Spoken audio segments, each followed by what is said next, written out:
Oke, normalisasi. Apa itu normalisasi ya? Yaitu normalisasi itu adalah untuk membuat sistem basis data dengan transaction processing yang semua datanya itu sudah satu satuan ya ataupun seragam. Jadi menurut Edgar F. Colt ini proses untuk membuat struktur database dengan relasi merujuk pada normal form untuk menghindari redundancy dan meningkatkan kemampuan data integrity. Jadi normalisasi adalah asal mula terbentuknya relasi database. Ya, jadi kalau misalnya dalam sebuah tabel itu terdapat data yang berulang-ulang ataupun sebuah kolom ataupun field yang berisi data lebih dari satu data, itu disebut dengan data yang belum normal. Ya, jadi kalau kita menemukan data yang seperti itu, maka kita harus membuat data tersebut normal terlebih dahulu sebelum bisa kita lakukan relasi ya antar tabel ataupun kebutuhan untuk apa namanya ARD. Jadi normalisasi itu terdiri dari beberapa bentuk ya. Yang pertama adalah tidak normal ataupun UNF ya, anormal. Kemudian ada yang normal pertama ya ataupun 1NF disebut ya biasa disingkat dengan 1NF. Kemudian ada normal kedua 2NF dan normal ketiga 3NF. Dan yang terakhir adalah Bode code normal form BCNF. Nah, bentuk normal bisa sampai ke normal ke-6. Tergantung dari bagaimana tabel tersebut ya, data-datanya apakah kompleks atau tidak. Kalau misalnya datanya cukup kompleks, mungkin bisa jadi bisa sampai BCNF kita lakukan. Tapi biasanya sih sekomplek-kompleknya data yang pengalaman saya di lapangan itu sampai ke 3NF aja ya. Dan terkadang 2NF sudah cukup juga karena kan data aplikasi-aplikasi yang simple gitu ya.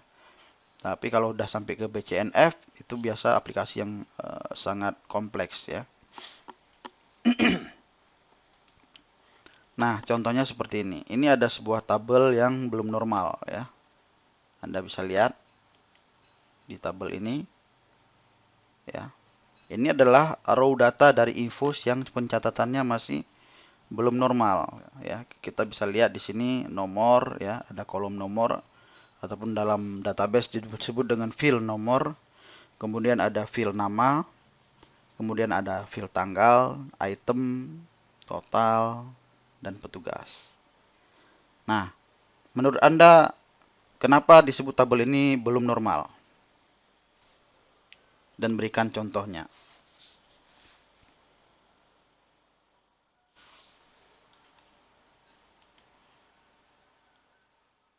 Ayo.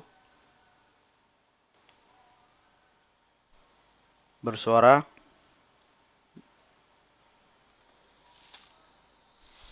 Ya, tolong direspon kalau ada saya pertanyaan seperti ini ya. Jadi kalau seperti ini, kalau tidak ada respon, saya seakan tidak berbicara sendiri gitu, tidak sedang memberikan materi perkuliahan gitu. Bisa berikan contoh kenapa tabel tersebut belum normal? Formatnya nggak sama, Pak. Format apanya?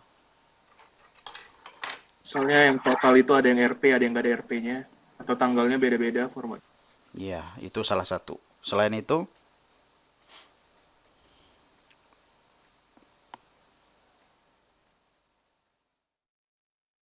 ada lagi selain itu, selain format tidak sama, apalagi?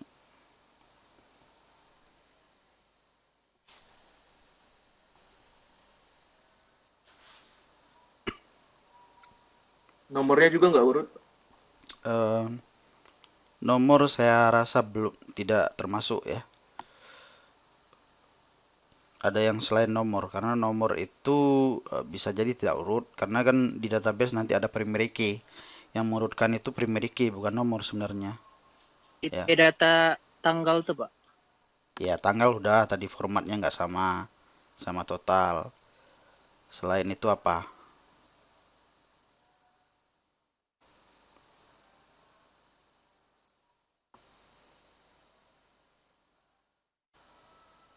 Ayo, ada yang bisa? Selain itu, format data tidak sama, tanggal dan total. Oke, sudah benar itu salah satu. Ada yang lain lagi yang lebih penting ya, penting banget juga. Apa itu?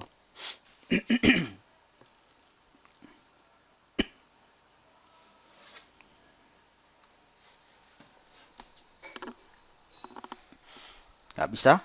Nyerah? Oke, item ya. Coba kalian lihat item. Di situ dalam satu field itu lebih dari satu data. Ya, ini tidak boleh seperti ini sebenarnya. Ya, jadi dalam database ini tidak diperbolehkan data yang redundant seperti ini. Ya, yang apa namanya? Satu field itu terdiri dari lebih dari satu data. Kita lihat di item ada pensil, ya, ada buku tulis. Kemudian yang kedua yang ada penggaris, pulpen pilot, stabilo. Yang ketiga buku gambar. Nah, mana yang benar di antara 3 row ini? Ya, sebenarnya dari segi item itu yang benar adalah yang row yang ketiga. Jadi satu field itu hanya boleh berisi satu entity data, tidak boleh uh, lebih dari satu entity. Ya, nah, seperti ini. Nah, kemudian benar ya yang seperti ini, formatnya tidak seragam. Jadi untuk database itu harus diseragamkan dulu formatnya semuanya. Ya, seperti di sini kita lihat yang baris nomor 1 itu format tanggalnya itu 2 Desember 2019. Baris yang kedua 2019 strip garis miring 12 garis miring 02. Sementara yang garis ketiga itu 2019 1205. Nah, ini dari segi tipe datanya sudah berbeda ya. Sudah berbeda. Jadi sebuah kolom ataupun field dari database itu harus memiliki tipe datanya yang sama ya, tipe data yang sama. Jadi di sini tanggal itu harus tipe datanya adalah biasanya digunakan date ya. Kalau di MySQL dan sebagainya itu biasanya digunakan date. Nah, kemudian juga ada di kolom total kita lihat. Di sini juga tipe datanya tidak seragam. Ya. Ada yang pakai RP, ada yang tidak pakai RP. Dan secara tipe data ini semua salah gitu, total ini semua salah. Kenapa? Karena kita bisa lihat ya, RP ini udah ada string di sini. Ya. Sudah ada RP ini kan string. Jadi tipe data string ataupun varchar di MySQL itu biasanya tidak bisa dilakukan akumulasi ataupun penjumlahan matematis. Ya.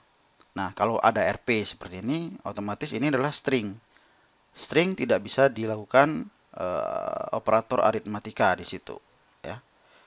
Kemudian yang nomor 2. Nomor 2 walaupun di sini kita lihat angka, tapi ini tipe datanya adalah karakter ataupun string juga. Ya, kenapa? Karena kita lihat ya ratanya kemana. Data tersebut ratanya itu kalau angka itu harusnya rata kanan. Ya, bukan rata kiri. Nah, yang nomor 3 juga sama. Ya. Nah, kemudian di sini yang selanjutnya adalah ada duplikasi data ya, duplikasi entity namanya. Petugas, kita lihat di sini ya. Petugas itu ada Sinta, Milna. Nah, seharusnya tabel petugas ini dipisahkan ya, tidak seperti ini. Jadi nanti cukup relasinya ke sini gitu. Petugasnya siapa? Ya. Jadi tabel ini disebut belum normal karena hal-hal yang tersebut. Jadi perlu diingat ya. Jadi tujuan normalisasi adalah berhubungan dengan 7 database purpose ataupun 7 kegunaan database yang sudah kita bahas minggu kemarin. Yaitu pada poin redundancy dan data integrity ya. Redundant dan data integrity, integritas data. Jadi dari tabel sebelumnya itu pasti belum normal ya. Itu saja belum normal. Jadi yang pertama adalah normalisasi ke 1. Jadi untuk normalisasi yang pertama itu kita menghapus semua atribut yang nilainya duplikat, ya, ataupun yang nilainya itu sama, multi value. Yaitu tadi ada di mana? Di item. Ya, item itu kita buat jangan multi value, tapi satu value, satu satu cell ataupun satu field itu nilainya satu, tidak lebih dari satu. Jadi syaratnya yang pertama adalah tiap kolom atribut bernilai satu. Ya, kita lihat di item tadi ada lebih dari satu nilai, ya. Kemudian tiap kolom atau atribut memiliki tipe data yang sama. Ya, kita lihat tanggal dan total, ya, itu datanya berbeda-beda. Ya. Jadi ini harus kita samakan dulu. Yang ketiga adalah tiap kolom atribut itu memiliki nama yang unik. Ya. Jadi tiap kolom dan atribut memiliki nama yang unik. Kita lihat di nama petugas. Ya, di nama petugas kita lihat ada yang tidak unik, ya, ada dua nama, Sinta 2, ya. Itu seharusnya tidak diperbolehkan seperti itu. Jadi caranya bagaimana? Caranya nanti yang petugas kita buat tabel tersendiri, ya, di mana nanti tabel itu akan terhubung ke tabel yang tadi, gitu. Itu disebut dengan nanti ada namanya foreign key, ya. Kemudian tidak ada tupless atau baris yang identik. Ya, petugas ini termasuk tadi itu ada baris yang identik, ya. Kemudian tiap tupless itu bisa dilakukan order, ya. Jadi tupless itu ada di nomor. Kita lihat nomor di sini udah benar, ya, karena tidak ada yang identik, semua baris sama. Dan ini bisa dilakukan pengurutan di sini. Nah, selain nomor nanti ada primary key tentu saja. Tapi tergantung, ya. Nomor ini juga kalau data yang unik datanya itu bisa dijadikan primary key juga. Tapi kalau datanya tidak unik, itu tidak bisa digunakan primary key sebagai primary key. Oke.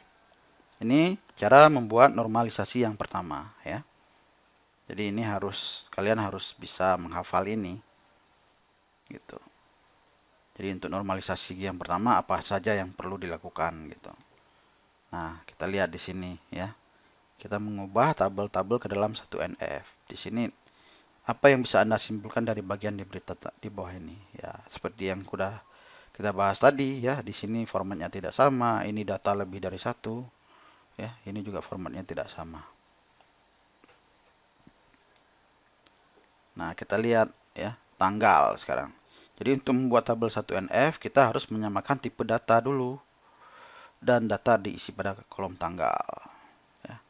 Karena row pertama tipe datanya tanggal adalah string dan varchar ya 10-11 digit. Pada row yang kedua tipe datanya udah benar, date. Cuman pada row yang ketiga itu tipe datanya juga berupa varchar tapi digitnya lebih sedikit. Ya. Ini tipe datanya tidak sama. Gitu. Jadi harus kita samakan dulu. Ya. Jadi kalau di Excel berarti datanya kita format date, ya, tanggal. Kalau di database sebelum ada data kan kita udah definisikan dulu field-field apa aja yang diperlukan, gitu. Ya. Tentu sebelum didefinisikan itu datanya belum bisa kita berikan. Cuman di sini studi kasusnya kita berbicara kalau datanya sudah ada tapi belum normal. Jadi kita diminta untuk menormalkan data tersebut, gitu. Ya, kita lihat untuk syarat poin kedua yaitu data setiap kolom harus memiliki tipe data yang sama. Maka seharusnya isi data di bawah ini adalah date, tanggal. Ya, ataupun bisa juga digunakan varchar yang jumlah karakternya sama. Ya. Ini kita bisa menggunakan date, tipe data date, yang ini kita gunakan tipe data varchar dengan jumlah yang sama, yaitu 8 karakter. Ya. Jadi 4 karakter pertama itu tahun, 2 karakter kedua bulan, dan 2 karakter terakhir adalah tanggal. Ya. Jika sudah disamakan, kita juga bisa memenuhi poin kelima untuk melakukan ordering ya. Jadi kalau udah sama data seperti ini, tentu saja datanya bisa kita urutkan ya. Tapi kalau masih seperti ini, data akan sangat sulit diurutkan ya. Nah, bagaimana dengan total? Ya, sama aja ya. Ini formatnya itu belum seragam. Jadi kita harus seragamkan dulu formatnya. Ya, jadi kita rubah datanya menjadi tipenya integer ataupun desimal ya. Tergantung apakah kita butuh digit atau tidak. Kalau kita butuh digit, berarti datanya kita harus merubah ini sebagai desimal, bukan integer. Tapi kalau tidak butuh digit ya, maka kita cukup menggunakan data integer. Jadi setelah diubah, otomatis data ini juga bisa kita urutkan nanti ya. Jadi mana yang harganya tertinggi dan mana harganya yang terendah. Nah, kemudian kita lihat lagi pada kolom item ya. Kolom item itu sudah menyalahi aturan poin nomor 1 ya. Jadi setiap baris itu hanya boleh memiliki satu nilai. Ya, di item itu kita lihat ada 2 nilai di situ. Jadi dalam hal ini baris pertama memiliki 2 nilai. Ya. Nah, bagaimana seharusnya yang benar? Ya, jadi ini harus kita keluarkan datanya. Ya. Jadi dari kasus ini seharusnya ada berapa baris data di sini? Menurut kalian? Di sini kan awalnya 3 baris saja kan? Nah, setelah dilakukan normalisasi nanti ada berapa baris data. Jadi tabel ini menjadi berapa baris?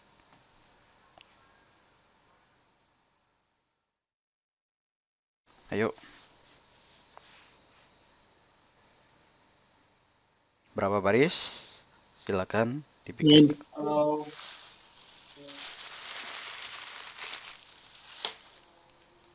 6 Pak. Iya. Ya. Jadi 6 baris. Jadi itu harus dikeluarkan gitu. Data-data yang double seperti ini harus dikeluarkan dan menjadi baris tersendiri. Jadi kalau sudah dinormalkan, data ini menjadi 6 baris.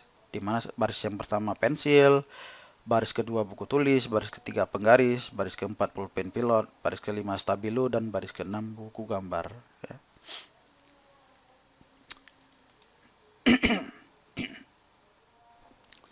Jadi ini adalah sebelum normalisasi.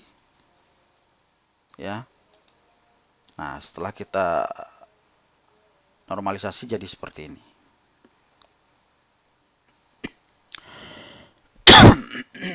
Ya. Ini ingat ya, perlu diingat ini baru normalisasi 1NF. Ya. Jadi ini baru normalisasi yang level pertama. Nah, dari sini ini bisa kita ini lagi enggak di sini. Ya. Bisa kita kompres lagi ataupun kita normalkan lagi ke level selanjutnya dari tabel ini. Ya, bisa. Kita bisa keluarkan yang pertama adalah nama. Ini menjadi tabel tersendiri dan petugas menjadi tabel tersendiri. Jadi nanti yang berhubungan ke sini adalah cukup kode dari nama dan kode dari petugas. Dan itu disebut dengan 2NF. Ya. Ya, kita lihat. Pertanyaannya, apakah tiap kolom atribut bernilai 1? Ya, sudah benar ya, bernilai 1. Apakah tiap kolom atribut memiliki tipe data yang sama? Tidak, karena datanya sudah kita rubah tadi. Ya. Apakah tiap kolom atribut memiliki nama yang unik? Nah, ini belum. Ya. Kalau lihat ada Henry, Sinta, ini belum unik artinya. Ya. Kemudian apakah tidak ada tupel baris yang identik? Ya ada, ini ada baris yang identik. Ya, Sinta dan Henry kan identik. Ya. Kemudian apakah tiap tuple baris bisa dilakukan order. Ya, bisa, tapi kan otomatis ya itu tidak sama ya, tidak unik jadinya. Begitu dilakukan order, kita lihat di sini 124, 124, Henry, Sinta, ya. Nah, kita lihat di sini 124, ya. 123, 137.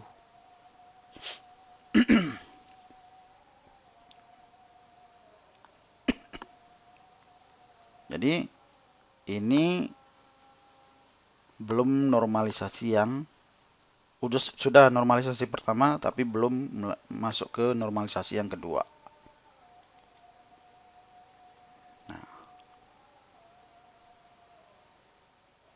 oke. Jadi tabel yang tadi yang sudah kita normalisasi pertama itu ya masuk ke 1NF tapi belum normal sepenuhnya karena masih membutuhkan 2NF dan 3NF dan seterusnya.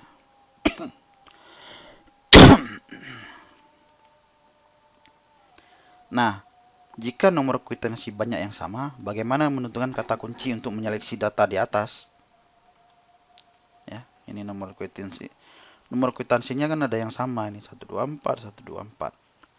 Bagaimana menentukan kata kunci ataupun primary key dari tabel ini?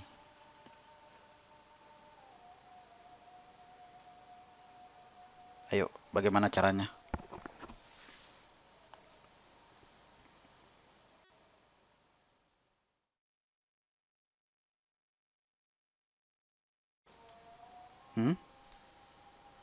Ayo, interaktif. Ada yang tahu bagaimana caranya? Di data ini tadi ada 124 ini yang sama ini. 123 juga 2 kali muncul, 124 ada 3 kali, 137 1 kali. Ini nomor kwitansinya ada yang sama gitu. Nah, bagaimana cara menentukan primary key dari tabel ini? Kalau ada data kwitansi yang sama seperti ini.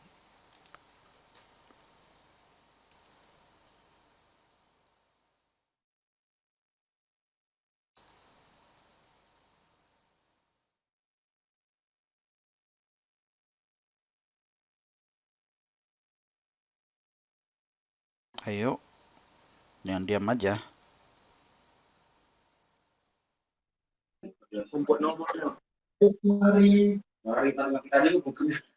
Gimana? Suaranya kurang jelas.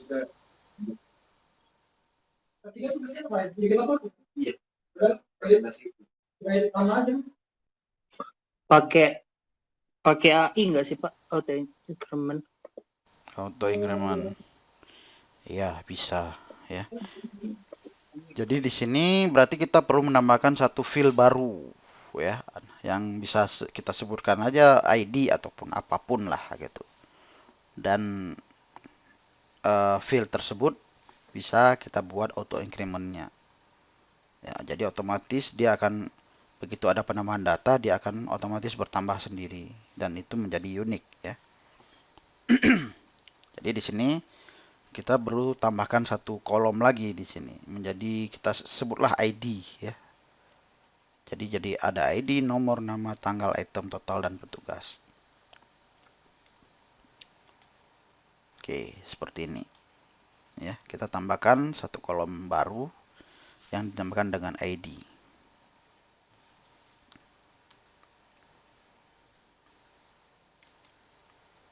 Jadi kesimpulannya, tujuan normalisasi tabel pada transaksi processing itu adalah untuk mempercepat proses query.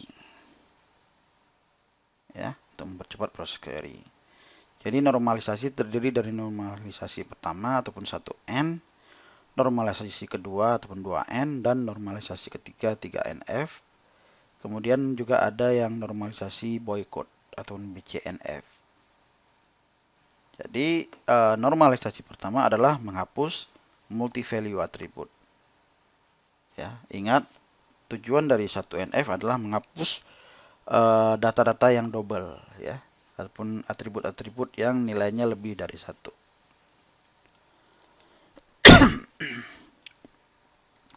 Kesimpulannya, jadi normalisasi pertama itu memiliki 5 syarat. Antaranya yaitu setiap kolom atribut menilai 1, setiap kolom atribut memiliki tipe data yang sama, setiap kolom atribut memiliki nama yang unik, tidak ada tuple baris yang identik, dan setiap tuple ataupun baris bisa dilakukan pengorderan ataupun disortir ya, diurutkan gitu. Oke, selesai materi kuliah malam ini untuk 1NF. Ya, jadi next weeks ataupun minggu depan kita akan pelajari yang 2NF. Oke, ada pertanyaan sampai di sini?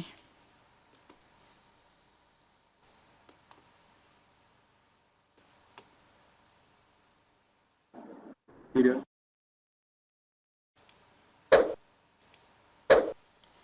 Oke, tidak ada.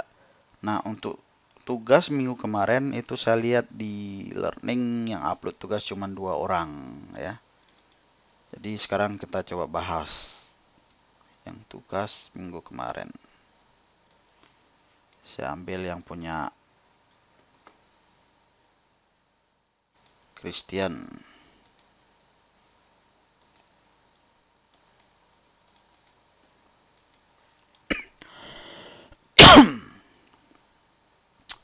Oke, ini yang upload tugas sudah dapat nilai ya.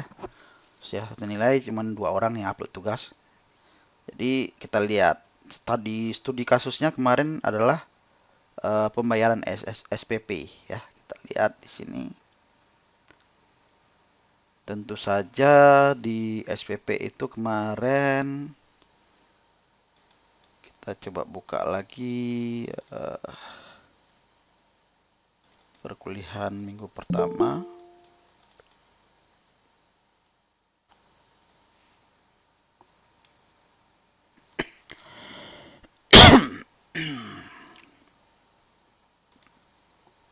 Oke, kita lihat ya.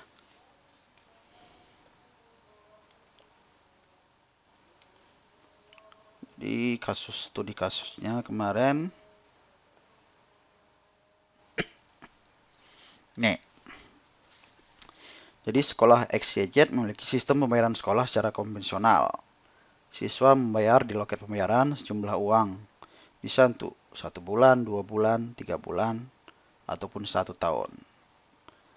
Ya, seorang petugas pembayaran menerima uang tersebut, menulis tanggal di kertas SPP, memberi cap pada kertas tersebut, lalu petugas mencatat dalam buku besar NIM nama, jumlah uang, dan tanggal pembayaran. Kemudian petugas IT mencatat kembali laporan tersebut ke dalam file Excel pembayaran. Oke. Nah, ini ya. Jadi studi kasusnya seperti ini. Jadi coba kita lihat yang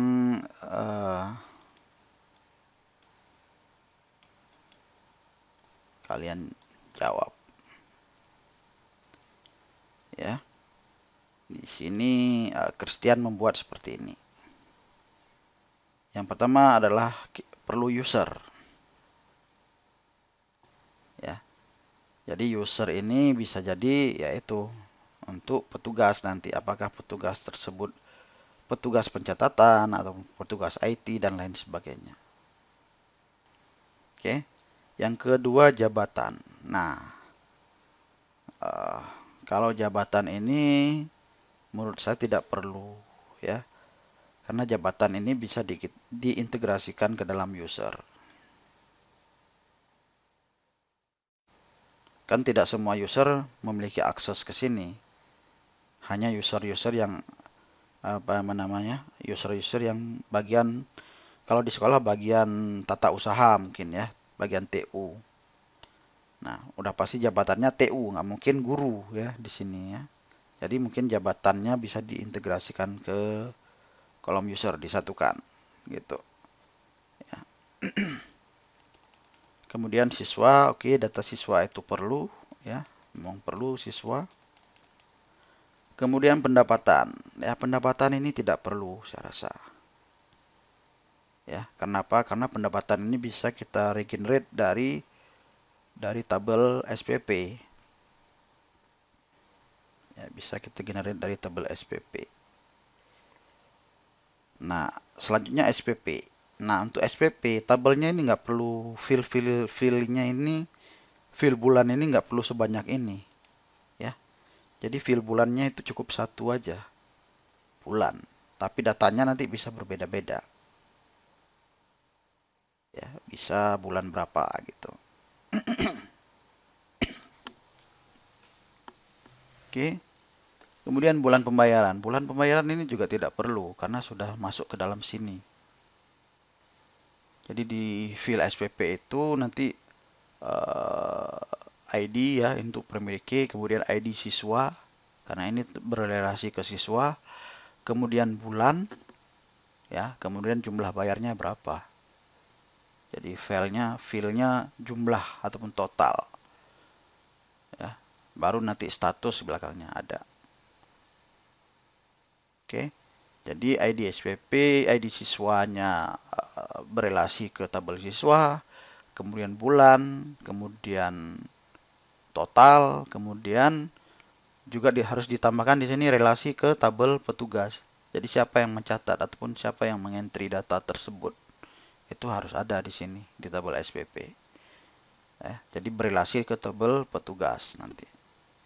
Nah, untuk untuk pendapatan ya bulan bayar itu semua bisa diregenerate dari tabel SPP ini nanti ke depan. Jadi tidak perlu sebanyak ini tabelnya.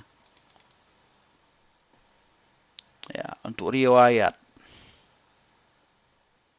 Riwayat ini juga nggak perlu. Ya, karena riwayat bisa kita generate dari tabel SPP juga. Ya, jadi tidak perlu. Jadi yang diperlukan di sini hanya cukup 3 tabel aja. Ya, tabel siswa, tabel SPP, dan tabel petugas ataupun user. Ya, jadi tidak perlu sebanyak ini. Oke, MySQL, nah oke, udah. Ya, jadi ini sudah cukup bagus, cuman sebenarnya masih bisa lebih disederhanakan. Kemudian yang punya nomor 2 itu punya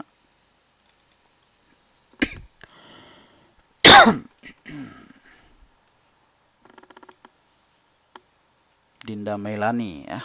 Dinda Melani, user, jabatan, siswa, pendapatan, SPP. Ini saya lihat hampir mirip juga. Ini jangan-jangan kerjasama ya. Hampir mirip juga ini. Cuman ada perbedaan di pendapatan aja. Ya, jadi ini sama, kerjasama nih kayaknya. Jujur aja ya. Kerjasama enggak?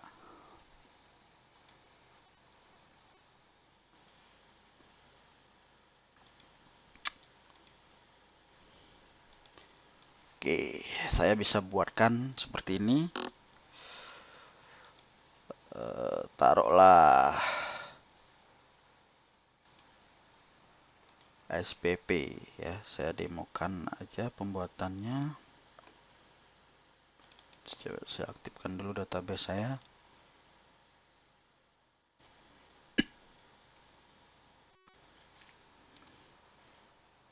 Oke, start all.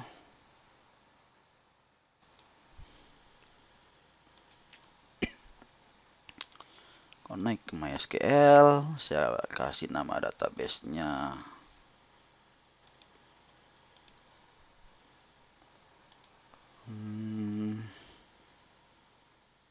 Sekolah lah. Ya, kasih nama sekolah. Oke, sekolah. Oke, nah. Saya udah membuat sebuah tabel database. Sekarang saya tentukan dulu tabel user. Ya, yang pertama adalah ID tadi, tipenya integer, int, ya, kemudian auto increment, primary key. Oke. Sorry, saya ulangi.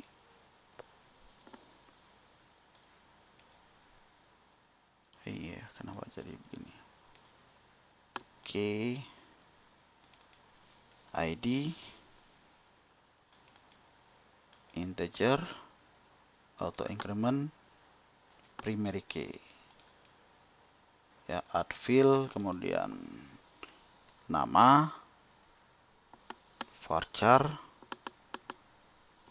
taruhlah 50. Ya, ini alun 0, tidak boleh kosong, ini nggak perlu primary key, ya, yang pertama aja. Kemudian jabatan,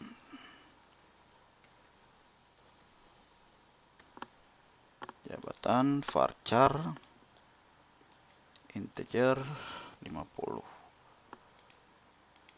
Ya, yang login dan password kita anggap nggak ada aja lah. Ini tabel petugas.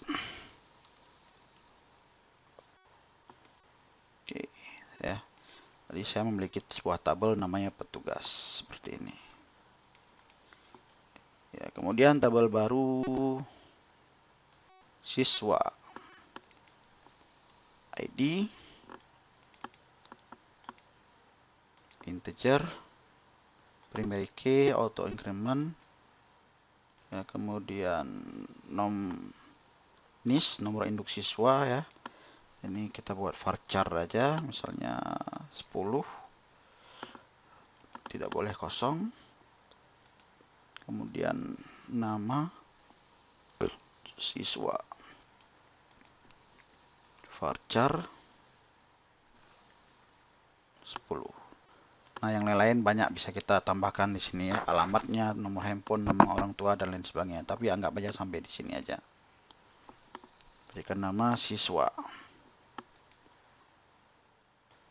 Oke, ada tabel siswa sekarang. Saya taruh di sini.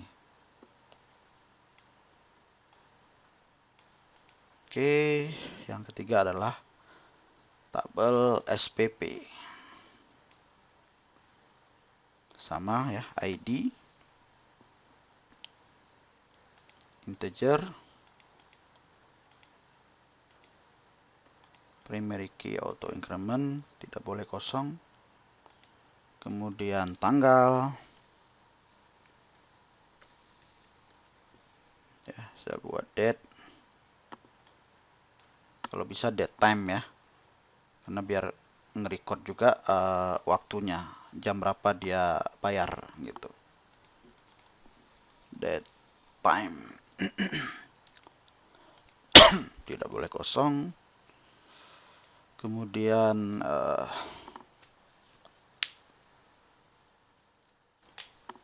NIS, ya, siapa yang bayar. Ini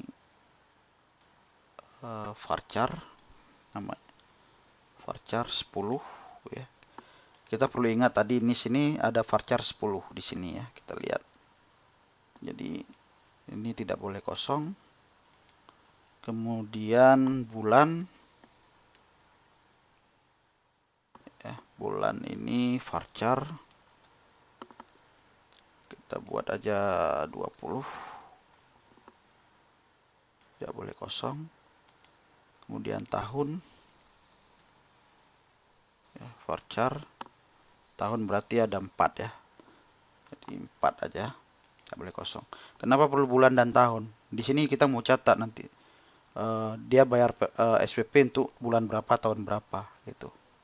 Kan nggak mungkin satu siswa bayar lebih dari 1 bulan, kan? Bisa jadi satu siswa kan pasti membayar SPP-nya 1 bulan, Februari dan lain sebagainya. Oke, kemudian baru total, jumlah bukan total, ya, jumlah. Di sini kita buat integer aja karena nggak ada desimal, kita buat 10 misalnya, ya, dia kosong. Kemudian baru petugas, catat oleh siapa. Kita lihat petugas di sini kita mau sebagai apa? ID petugas. Ya, kalau misalnya di tabel petugas di sini ada kolom nick tadi, bisa kita pilih yang nick, ya. Tapi karena di sini tidak ada kolom nick, berarti kita bisa pakai ID. ID kita lihat tipenya adalah integer. Jadi harus kita samakan integer, tidak boleh kosong. Ya, baru di sini mungkin kita perlu buat remark ataupun keterangan. Ya. Nah, ini tipe datanya adalah teks. Karena remark ini nanti mungkin bisa kita mengarang di situ.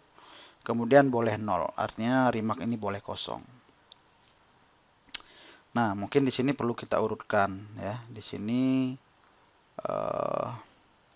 NIS kita naikkan ke atas, misalnya ID NIS tanggal, bulan, tahun, jumlah petugas. Dah itu aja. Kita simpan tabelnya menjadi SPP. Nah, jadi seperti ini.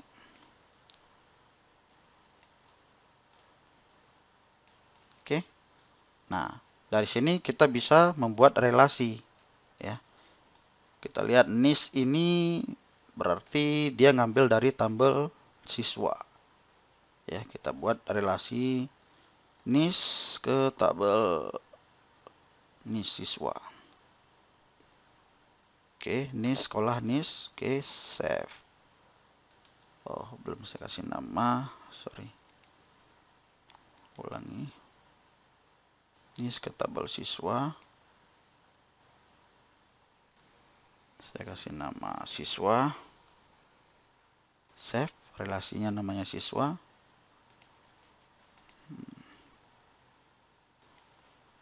Sorry. Ya, saya kasih nama 1 aja.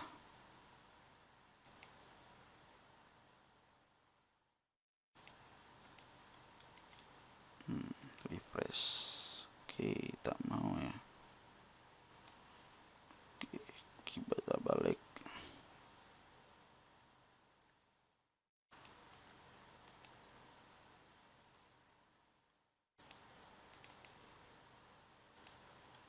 Oke, kita edit. Kalau nggak mau, kita edit. Kita tambahkan secara manual. Satu, filenya adalah NIS. Referensi tabelnya sekolah. Referensi tabelnya siswa. Referensi filenya adalah NIS. Oke, kita save. Ya, kemudian 2 file petugas,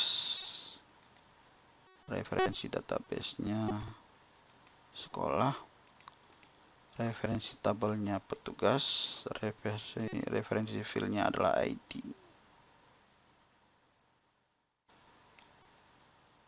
Nah, ini boleh ya, cascade.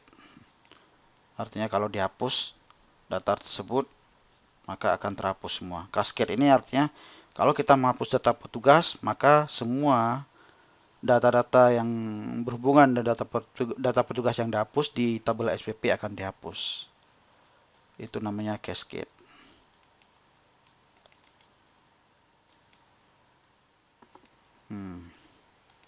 Kenapa tak mau ya?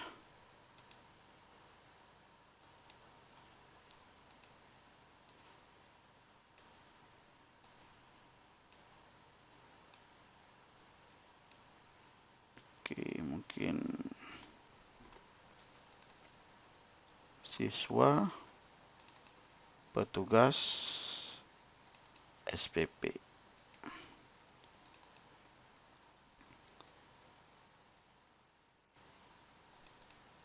Nah, ini seharusnya coba kita kasih data nama petugas dulu. Ahmad TU misalnya. Jabatan TU. Oh, sorry. Ada yang salah mungkin ya. Coba kita lihat lagi. Ini salah ini. Seharusnya bukan varchar. Bukan integer tapi varchar.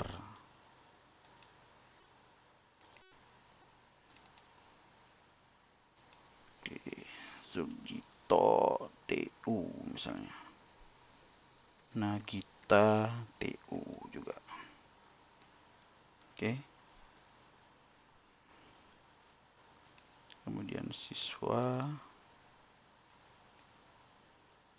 ini 100 Siska 101 Amir 102 Rita misalnya. Nah, SPP ini seharusnya ya sudah ada data di sini seperti ini.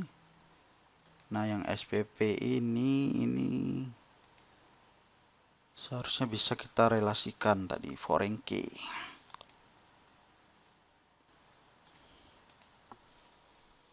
FK siswa. Saya kasih nama seperti itu.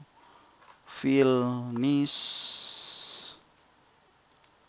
referensi database sekolah. Referensi siswa. Referensi NIS. On delete cascade. Kemudian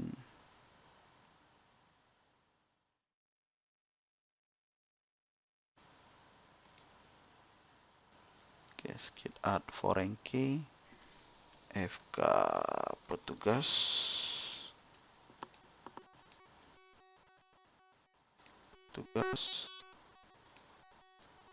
Sekolah petugas ID cascade save. Kalau tak mau tersimpan ya.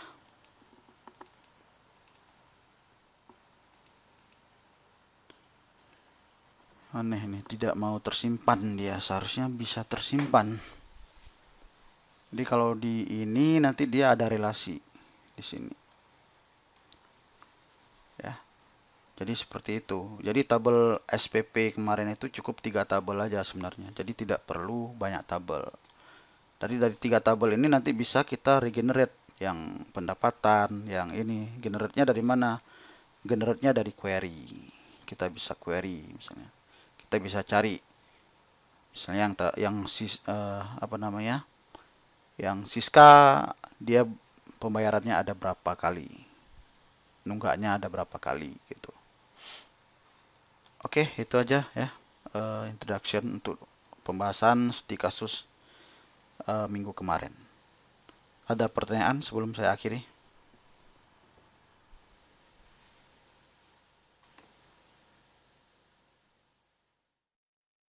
Pas Pak. Oke. Oke, kalau tidak ada, itu aja yang bisa saya sampaikan pada kesempatan hari ini. Ya, terima kasih sudah menghadiri perkuliahan ini. Selamat malam semuanya. Malam Pak. Ini kan aku mau lihat.